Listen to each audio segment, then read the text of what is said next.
Возачите грешат, полицајците помагаат. Приклучувањето на новата автопатска делница кај Демир Капија ги избуни оние кои патуваат кон Гевгелија, кога нема задолжителна полициска патрола ангажирана од Неготино.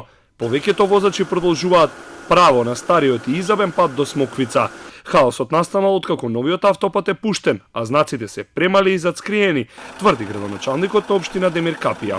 Буквално сега, кога и да можеме, кога сме во ситуација со полициската станица од Неготино, значи буквално колку што може максимално да покриеме на оваа клучка, за да се упатат луѓето да тргнат по новиот автопат.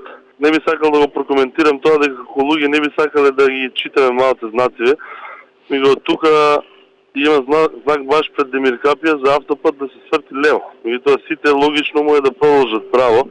Единствени кои точно го погодија новиот автопат минатата недела се блех музикантите. Ним не им требаа патоказни знаци, бидејќи ги следеа банкнотите кои доаѓаа од градителите на последната автопатска делница на Пријателство. Таква среќа немаат странците кои минуваат низ Македонија, но тие и македонските возачи не знаат добро да читаат знаци, смета директорот на ЈП државни патишта Зоран Китанов. За да не излезат од автопатот, доволно е да ги следат зелените табли на кои пишува Скопје Атина. Секој воzač кој има положено и има возачка знае дека на автопат се следат знаците со зелена боја, а жолтите се за регионални патишта. Китанов прс пери и кон МВР бара од нив да се погрижат за надлежноста и дополнително да постават соодветна сигнализација.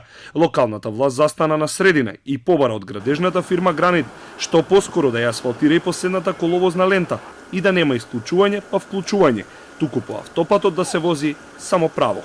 Најавуван 3 децении изграден за 5 години, вплеткан во корупцијски скандал и помпезно пуштен во употреба со блех музика. Со делницата Демир Капија Смоквица, Македонија конечно го доби последното делче од 28 километри од автопатската линија од северната до јужната граница.